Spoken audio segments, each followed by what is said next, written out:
उस कबीर भगवान के पास कि आपकी आयु भी बढ़ा देगा और काल से आपकी रक्षा भी करेगा। परमात्मा कहते हैं जब तक हंसा हमरी आना और काल लगे नी तेरा बाण। परमात्मा ने कहा कि जब तक मेरी शरण में आके और मेरी मर्यादा के अंदर ये भक्त रहेगा, इस काल का अटैक नहीं हो सकता आपके ऊपर।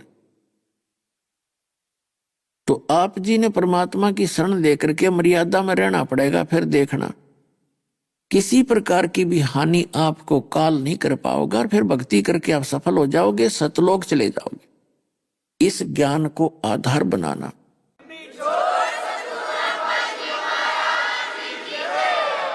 पुण्यात्मा, भक्ति तो आपको श्रेष्ठ मिलेगी और इस भक्ति से जो दास आपको कीमत बता रहा वो आपकी डिपॉजिट होगी ही होगी। लेकिन विवेक बिना भी बात बिगड़ जाएगी। विवेक ये बनाना पड़ेगा कि यदि हम फिर से फिसल गए और मुक्त हुए नहीं तो वो कराया सारा बिगड़ जाएगा। भक्ति तो आपकी बनी रहेगी। आपके पास जो धन आपने सारे जीवन में कमा लिया भक्ति करके, धर्म पुण्य करके, वो तो आपका साथ रहेगा, वो नष्ट नहीं होगा। लेकिन आपका मोक्ष रह जाएगा और मोक्ष रह गया फिर क्या करोगे उस भक्ति धन का? फिर आपकी ऐसी दुर्गति करेगा युग काल, जरा सा भी पैर फिसल गया। और आपकी भक्ति तो ये होएगी क्योंकि सत साधना है। कोई 1-2 वर्ष भी भक्ति कर लेगा और फिर भक्ति ना करेगा तो उसके घर में सुख शुरू हो जाएंगे। वो सुख शुरू होंगे उस 2 वर्ष 3 वर्ष की हुई भक्ति से। और उसका भ्रम ये हो जाएगा कि मैंने नाम भी छोड़ दिया और दारू भी पीने लग गया, शराब भी पीने लग गया और वही पूजा कर रहा हूं जो मैं पहले करता था और मुझे फिर भी सुख है। तो ये भी एक धोखा होगा उस व्यक्ति के साथ जो ज्ञान सही नहीं समझ सका। तो उसकी वो बैटरी चार्ज होगी 3 वर्ष में सत साधना से, ढेर सारी पुण्य इकट्ठे हो गए। जब तक वो पुण्य उसके चलेंगे उसने कोई आपत्ति नहीं आएगी। और जब वो साधना की वो भक्ति कमाई और वो पुण्य समाप्त होंगे, उसकी फेर बिरान माटी शुरू होगी। उसमें समय ज्यादा निकल जाएगा, इतना उसकी डेथ निकट आ जाएगी तो वो उसने सारा काम बिगाड़ दिया। तो ये विवेक बिना जीव दुखी होता है। थोड़ा सा विवेक से काम लेना पड़ेगा। एक आप जी तो एक दूसरे को कोई दुआ नहीं देना, ना बद्दुआ देना। अगर आप श्राप दोगे, बद्दुआ दोगे तो भी आपकी भक्ति नाश होगी। और किसी को आशीर्वाद दोगे, किसी की मंगल कामना करोगे तो भी आपका पंचर होगा। इस राम नाम की गाड़ी में पंचर हो यार, फिर सारी हवा निकल जाएगी। तो इस प्रकार हमने प्रत्येक अपने बच्चे को, अपनी संबंधित जितने भी आपके संपर्क में हैं, जिनसे आपकी ममता है, आपका फर्ज बनता है कि उसको भी ये चार्जर दे दे कि बेटा ले चार्जर लगाओ, इससे काम चलेगा। एक टायर से दूसरे टायर में पहिए में हवा भरने तो दोनों कंडम हो जाएंगे, कोई इससे का काम नहीं चलेगा। तो इस प्रकार आपने सावधानी बरतनी है। किसी को आशीर्वाद नहीं देना, किसी के सिर पे हाथ नहीं रखना, मंगल कामना नहीं करना। क्योंकि हम कितनी मंगल कामना कर सकते हैं? एक टायर में तो दूसरे टायर में कितनी हवा भर सकता है एक व्यक्ति? अपना काम बिगाड़ने वाली बात है। और काल यही चाहता है कि जो पुण्यकर्मी है वो अपना भक्ति नाश कर ले, दोनों चौड़ चपट हो जा। तो ये आपने सावधान रहना। ये आपने देखा होगा जैसे जो बूढ़ी बुजुर्ग हैं, ये बहनें जो है, ये क्या करती हैं, जैसे कोई पुत्र वधू है, बड़ी माइयों की वे पैर दबाती हैं एक आदर भाव से और उनको वो आशीर्वाद देती हैं। तो उन बूढ़ियों की जो पहले थोड़ी बहुत को रह रही होगी चवन्नी, वह उन आशीर्वाद देकर खराब कर देगी। तो इस प्रकार हमने ना तो किसी को ये फॉर्मेलिटी करनी है और ना किसी से दुआ लेनी है और ना ही देनी है। हमने केवल परमात्मा पर आश्रित रहना है जो सर्व सुखदाई सर्व संपन्न है। उसी से दुआ करेंगे और उसी से आशीर्वाद प्राप्त करेंगे तो हमारी भक्ति खराब नहीं होगी। तो परमात्मा उस प्यारी आत्मा गरीबदास जी को समझा रहे हैं कि बेटा ये काल का लोक है और इसको श्राप लगा हुआ है 1 लाख मानव शरीरधारी प्राणियों का नित आहार करने का। और 1.25 लाख उत्पत्ति करने का। अब मानव शरीरधारियों का ये कैसे आहार करता है? जैसे ये शरीर है ना, ये खाने का नहीं है।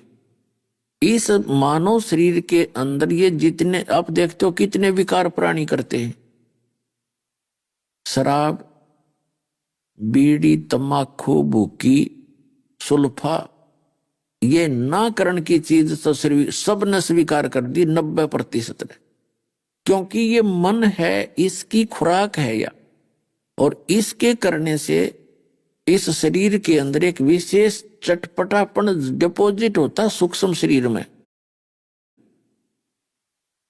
और जिस समय इस अंदर के शरीर को, सूक्ष्म शरीर को ले जा करके तपस्या के ऊपर भूना जाता है, तो उस समय जिसने ज्यादा विकार कर रखे हैं उसमें ज्यादा गंध निकलता है, और वो निकला हुआ शोरबा वो काल खाता है उस गंध को, इसलिए ये आपसे विकार करवाता है। नहीं तो इस आत्मा की जो आहार है भक्ति, भगवान की भक्ति और निर्मल भोजन, जैसे काजू, किस्मत, सेब, संतरे, चावल, खीर अपनी बनाओ, रोटी खा लो, हलवा बना लो। मांस क्यों खाते हो?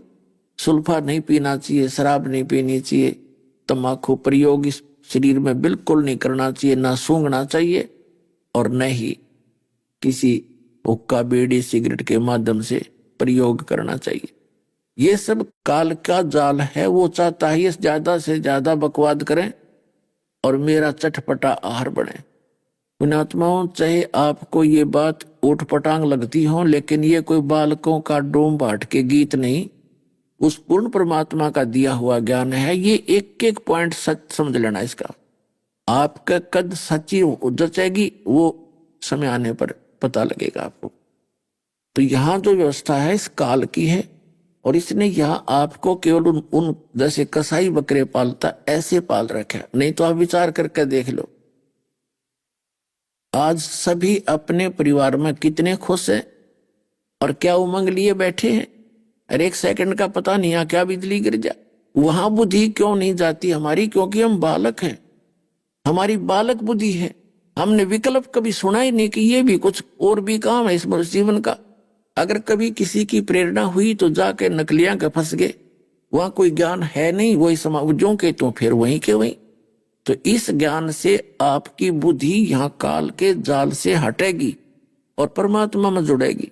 फिर गरीबदास जी ने जब ये ज्ञान सुना तो बड़े प्रेरित हुए और चरण पकड़ के कहने लगे, भगवान जो लोक आप बता रहे हो वो कहाँ है, उसकी कैसे प्राप्ति होगी, अब उसका ज्ञान कराओ। तो परमात्मा ने उनको बताया, बेटा सतलोक है, यहाँ 21 ब्रह्मांड है इस काल के, 7 संग ब्रह्मांड है इस अक्षर पुरुष के, और वो जो पूर्ण परमात्मा का जो स्थान है वो सतलोक है। अब गरीबदास साहिब जी उनको एक महात्मा संत समझ रहे थे, विद्वान पुरुष मान रहे थे। गरीबदास जी ने पूछा कि क्या आप वहां जाते आते रहते हो? तो कबीर परमेश्वर ने कहा जिंदा महात्मा के रूप में कि बेटा मैं तो रोज आता जाता हूं अपने उस गांव में, सतलोक में। तो गरीबदास जी ने सोचा कि चल मैं भी घूम आता हूं, आसपास होगा किते ऊपर के लोक में। तो गरीबदास जी ने कहा कि परमात्मा मुझे भी साथ ले चलो, मुझे भी दिखा दो आपका वो धाम, जितना आप सुख बता रहे हो वहां सारी व्यवस्था है, वहां कोई भी मटेरियल खराब नहीं होता। परमेश्वर कबीर जी ने बताया कि जो गंगा दरिया है यहाँ पर, ये एक सैंपल है उस सतलोक के पदार्थों का। ऐसे गंदे लोक में ये गंगा का जल कभी खराब नहीं होता। ये तो यहाँ के वातावरण में वर्ण में भी खराब नहीं होता, और वहां तो शुद्ध वातावरण है। तो ये अमृत जल जो गंगा का आया है ये सतलोक से आया है, और सतलोक से फिर इस काल के लोक से होता हुआ यहां तक आया है। तो ये भी दूषित है उसके तुलना में, और उसके बावजूद भी ये चाहे 100 वर्ष तक रख लो गंगा के जल को डालकर किसी बोतल में, ये खराब नहीं होता। वैज्ञानिक सिर मार कर बैठ गए बता दो इसमें कहां से आ गया। फिर वहीं से हिमालय से तो पता नहीं कितनी दरिया निकल रही है। इनकी बुद्धि स्लिप है। भगवान के सामने साइंटिस्ट -0 है। तो परमात्मा ने बताया कि वहां सारे पदार्थ दूधों की दरिया बहती हैं, हीरे पन्ने जवाहरातों के वहां पर पहाड़ हैं, जहां तुम इन पत्थर के पहाड़ों को सीनरी देखने जाते हो, और उनके ऊपर सुंदर वृक्ष लहरा रहे हैं, फलदार वृक्ष है। तो गरीबदास जी की इच्छा हुई कि मैं उस लोक को देखूं, तो कभी देखा ना सुना। तब गरीबदास जी को परमात्मा सतलोक लेकर गए। वहां गरीबदास जी बैठे हैं, जैसे आम व्यक्ति बालक बैठ जाता है, और शरीर से निकाल कर उस आत्मा को सूक्ष्म शरीर समेत ऊपर के लोकों में परमात्मा कबीर जी लेकर गए। वहां पर ब्रह्मा का लोक दिखाया, विष्णु का लोक दिखाया, शिव का लोक दिखाया। उनसे ऊपर जहां ये काल रहता है वो स्थान दिखाया। ये ब्रह्म रहता है, सरपुरुष, जिसने प्रतिज्ञा कर रखी है कि मैं कभी अपने वास्तविक रूप में किसी के सामने नहीं आऊंगा। श्रीमद् भगवत गीता अध्याय नंबर 7 के श्लोक नंबर 24 और 25 में ये कहता कि अर्जुन, मैं अपनी योग माया से छुपा रहता हूं, मैं कभी किसी के समक्ष नहीं आता, और ये मूर्ख जन समुदाय मुझ अव्यक्तम व्यक्तिम आपनम मनन्ते अबुझा, ये बेबुझी के लोग मुझ अव्यक्त को, अव्यक्त माने मैं गुप्त रहता हूं, और मुझको ये व्यक्तिम यानी मनुष्य रूप में श्री कृष्ण मान रहे होंगे। I am not Krishna. पुण्यात्माओं, कृष्ण जी तो ये बात कह नहीं सकते कि मैं मनुष्य नहीं हूं। उसके अंदर वो काल बोला था।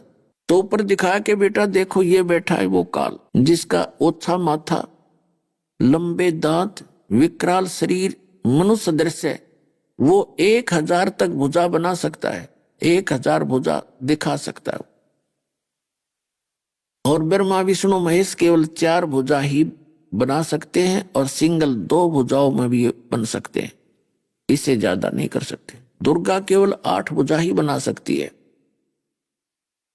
तो इस प्रकार परमात्मा ने उसको दिखाया। और जब परमात्मा ने कहा कि देखना ये काल मेरे इस मंत्र के सामने जो सतनाम मैं जाप करूंगा, परमात्मा ने गरीबदास जी को दृढ़ता लानी थी कि जो मंत्र मैं तुम्हें दूंगा उसमें कितनी शक्ति है। जिस काल के सामने ब्रह्मा विष्णु महेश भी थर थर कांपते हैं, और वो उस परमात्मा के उस मंत्र से और कैसे मुरझा गया, एकदम ऐसे खड़ा हो गया था कि कौन आ गया मेरे स्थान पर। तब परमात्मा ने सतनाम का सुमन किया, श्वास उश्वास से एकदम ऐसे मुरझा गया, जैसे कहां तो खड़ा हो गया था विकराल रूप धारण करके, फिर ऐसे बैठ गया सुकड़ के। और परमात्मा ने उसके सिर पे पैर रखा, और गरीबदास जी को साथ लेकर के 21वें ब्रह्मांड के अंतिम छोर पर बैठा है। ये जो लास्ट गेट है, 11वां द्वार है, उसको खुद ब्लॉक किए बैठा है। ये कोई इधर आ ना जाए, कहीं निकल ना जाए तेरे जाल से। उस 11वें द्वार के ऊपर ये स्वयं विराजमान है अपने वास्तविक रूप में। जब परमात्मा ने सतनाम का सुमन किया, और वो ऐसे सुकड़ गया जैसे नीची गर्दन कर ली, और वो जो गेट इसने रोक रखा था वो खाली कर दिया। उसके सिर पे पैर रख के परमात्मा गरीबदास जी को 11वें द्वार से पार करके उस अक्षर पुरुष के लोक में प्रवेश किया। फिर वहां दिखा कि ये 7 शंख ब्रह्मांड का लोक है, ये अक्षर पुरुष का लोक है बेटा। इसमें से पार होने के लिए अब तुम अपनी समर्थता से तुम्हें ले जा रहा हूं ये बोल नहीं सकते, लेकिन तुमने जब अपने आप आना होगा तो वो सतनाम के अंदर 2 अक्षर जो हैं उनमें से 1 अक्षर के भक्ति कमाई आपको इसके किराए के लिए देनी पड़ेगी। तो वो सारा दिखा कर ले। फिर 12वें द्वार को पार करके सतलोक में प्रवेश हुए। तो वहां का जो दृश्य देखा गरीबदास जी ने, कहते हैं क्या कहूं उस देश की, कोई महिमा कही न जाए। अब वहां जाकर के क्या देखा, वो जो मालिक ने नीचे बताया था सारी व्यवस्था ज्यों की त्यों। वो पृथ्वी है, सतलोक पृथ्वी, जैसे धरती है ऐसी है, लेकिन यहाँ तो ये काली पीली मिट्टी की है, वो सफेद मिट्टी है उसकी, बहुत सुंदर। और उसमें पूरे सदाबहार वृक्ष हैं और सफेद कलर के सब वृक्ष हैं, उनके फल फूल बहुत सुंदर हैं, स्वादिष्ट हैं। पूरा सदाबहार यानी कभी मुरझाते नहीं, कहीं पर फुहार पड़ रही है, बगैर बादल के वर्षा हो रही है अपने आप, और कहीं पर खाली मैदान पड़े हैं और बड़े बड़े मकान बने हुए हैं, बहुत बड़े बड़े महल। आप सभी आत्माओं के, चाहे कोई मच्छर है, यहाँ बिच्छू है, मक्खी है, हाथी और चींटी है, राजा रंग देव बना हुआ है, ये सभी सतलोक से आए हुए हैं। और वहां प्रत्येक प्राणी का बहुत बड़े बड़े सुंदर महल, आगे बगीचे, बहुत सुंदर लान बने हुए, उनमें फुहारे छूट रहे। जैसे पुण्यात्माओं, एक प्राणी को, एक मनुष्य को जरा सा कोई अपनी रोजी रोटी से उभर कर धन ज्यादा हो जाता है तो उसकी नीति रहती है कि बढ़िया कोठी हो, आगे बहुत सुंदर एक लान हो, यानी सुंदर स्थान हो, घास लगा हो, उसमें फुलवाड़ी लगी हो और वहां पर टहलूं, फिर फुहारे लगे हो। तो सबकी नीयत है, ना पार बसा हुआ दूसरी बात है, नहीं दाव लगे तो अपनी झोपड़ी में भी टाइम पास करना ही पड़ेगा, वो तो एक व्यवस्था है। तो ये हमारी इच्छा कहाँ थी कि ज्यादा बड़ा मकान हो, सुंदर उसके आगे व्यवस्था हो। तो सतलोक में आप रहा करते थे तो वहां ये आपको सुविधाएं प्राप्त थी। और दूसरी, आप सभी के अंदर एक टेंडेंसी है कि मैं कभी वृद्ध ना दिखूं, युवा दिखाई दूं। उसके लिए तो राजनेता हैं, अभिनेता हैं, अपनी सर्जरी भी कराते हैं, इस खाल को, मेरी खाल सुकड़ी ना दिखे और मैं युवा दिखूं। तो यहां तो कितनी बनावटी बना लो, इसकी 92 लास्ट में होनी है। और दूसरा, कोई मृत्यु नहीं चाहता, वृद्ध अवस्था और मृत्यु कोई नहीं चाहता, चाहे बीमारी इतने सड़े जावे। हम इतने ढीठ हो लिए, इन दुखों को सहन करते करते इतने पक गए कि हम कितने दुखी हो जाए पर मृत्यु ना हो। और बिल्कुल ठीक है, बात भी सही है। मुश्किल से तो एक परिवार जुड़ा, उसके लिए एक छोटा सा मकान की व्यवस्था बनी और फिर मृत्यु होने की तैयारी होगी। बताइए के सांग हुआ, ये कोई जीवन है? इतना गंदा लोक, पर हमारी बुद्धि काम नहीं करती और ना कोई व्यवस्था बताने वाला हमें मिला। ये लोक वेद सुनाने वाले जैसे राधा स्वामी धन धन सतगुरु वाले, ये ठेका ले रहे सतलोक का, इन्हें कख भी पता नहीं सतलोक के बारे में, और ना वो साधना का पता, ना उनको ज्ञान है। तो वहां रुचि बने कैसे? क्योंकि वो तो श्रद्धालु पुण्यात्मा है, भोली भाली आत्मा, वो तो मंदिर में सेट होगी तो वहीं जाती है, सुनती नहीं दूसरे की। और वो श्रद्धालु वहां पहुंच गए, उन्होंने परम धनी जान के वो फिट हो गए, अटपट करके वहीं के वहीं खड़े हैं। तो उनको कख नहीं पता उस भक्ति मार्ग का। अगर और 100 वर्ष ये भक्ति मार्ग स्टार्ट ना होता, पूरा मानव विश्व का नास्तिक हो जाता पुण्यात्माओं। क्योंकि ये राधा स्वामी पंथ, धन सतगुरु पंथ, निरंकारी पंथ, जय गुरुदेव पंथ, जनोद वाले का पंथ, ठाकुर जी का, ये राधा स्वामी का पंथ, और ये आसाराम के जितने भी हैं, ये सारे शास्त्र विरुद्ध साधना बता रहे हैं, जिससे अपनी पूर्व जन्म की भक्ति से किसी को लाभ हो रहा है तो उसका निमित्त कर देते हैं कि गुरु जी की दया से ये हो गया। और इतना सुख तो हमें भी हो रहा था। हम तो एक श्याम जी पूजा करते, हनुमान पूजा करते थे, मूर्ति पूजा करते थे, जो संसारिक सुख थे वो सारे ही प्राप्त थे। संतान थी, बढ़िया नौकरी मिल गई थी, 2 रोटी टाइम पर मिल रही थी, तो हम सभी नमत राम कृष्ण का करा करते कि न दे दिया हमारे थे। और उन्हीं राम कृष्ण के पूजने वालों की बिरान मट्टी हो रही, वह ना समझ माई कि ये भी तो उस पूज है, नो जैसे हम पूजा करते थे। वो अब समझ में आती है, भगवान के तत्व ज्ञान की रोशनी से दूर तक दिखाई देता है। तो वो भोली आत्मा जिनको थोड़ा बहुत सुख हुआ, इन राधा स्वामी आदि जितने भी इनके ब्रांचों में जा फंसे हैं, तो वो ये सोच रहे थे इन गुरुजियां तो हो रहा मुझे, अरे उनकी दुर्गति हो रही सबकी, क्योंकि उनके पुण्य थे वो खत्म हो, आगे चार्जर था नहीं, सत्साधना थी नहीं। तो अब उनके समझ में नहीं आती यू क्या हो गया। तो वो भक्ति से हट चुके हैं तकरीबन। कोई नहीं, एक फॉर्मेलिटी करने एतवार न चले जाए, बाकी सारा दिन गप्पे मारे हैं, क्योंकि उसमें आस्था बन नहीं सकती, वह भक्ति हो ही नहीं सकती, उसमें रस नहीं है भक्ति के अंदर। 2.5 घंटे सामने बैठ ले, 2.5 घंटे सुबह, बस बाकी कुछ नहीं करना। वो मंत्र 5 नाम काल के उनमें मारते रहो मत्था। ये कोई भक्ति है? अब भक्ति आपको मिलेगी? आपका एक दिन भी भक्ति कम होगी, आपका मन नहीं लगेगा, सारी रात तरफ का काटोगे। तो कुछ दिनों में सब नास्तिक हो जाते अगर ये भक्ति स्टार्ट भगवान नहीं करते। और काल चाहता ये सब नास्तिक हो जाए, गलत साधना करें, भगवान का नामो निशान खत्म हो जाए। जैसे पूरा चीन नास्तिक हो गया महात्मा बुद्ध का अनुयायी बनकर।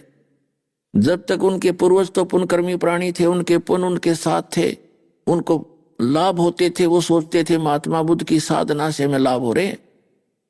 अरब वो पुण्यकर्मी प्राणी रहे नहीं, कलयुगी प्राणियों का जन्म होने लग गया, तो इनके पूर्व जन्म के संस्कार थे नहीं, उनसे उस साधना से लाभ हुआ नहीं, इसलिए उन्होंने मान लिया कोई भगवान नहीं है, ये बनावटी बातें, नास्तिक हो गए, पूरा रूस नास्तिक हो गया।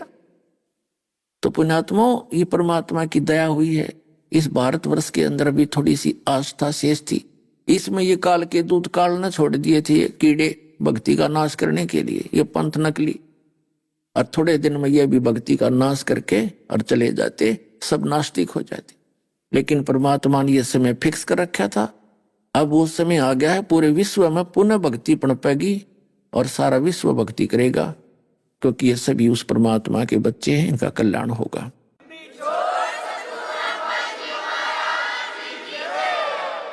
अब प्रसंग चल रहा है कि वहां बार में द्वार में पार करके सतलोक में जब पहुंचे तो पुण्यात्मा वहां सभी के मकान खाली पड़े हैं। गरीबदास जी को बताया कि बेटा देख कितने अच्छे अच्छे बंगले हैं तुम्हारे, और ये सब गलती से चले गए उस गंदे लोक में। इस पृथ्वी पर कोई जीव सुखी नहीं, स्वर्ग महास्वर्ग के लोग भी यहाँ महादुखी हैं, क्योंकि आपने वो देखे नहीं है। और कबीर साहब कहते हैं 3 लोक 21 ब्रह्मांड में आग लगी है, कृत्रिमबाजी सभी ठगी है।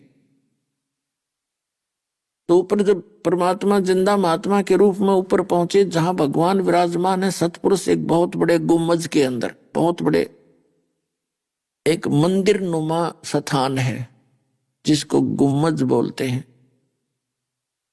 ऊपर गुमट, और उसके सेंटर में भगवान का सिंहासन विराजमान है। चारों तरफ उसके गेट हैं, बहुत सुंदर, सफेद है, सफेद उसकी रोशनी है। परमात्मा का अपना सब शरीर का जो तेज है, एक रोम में करोड़ सूर्य मिला दे, करोड़ चंद्रमा, इतनी रोशनी है। और सिर पे मुकुट है भगवान के, ऊपर छतर लगा हुआ सफेद।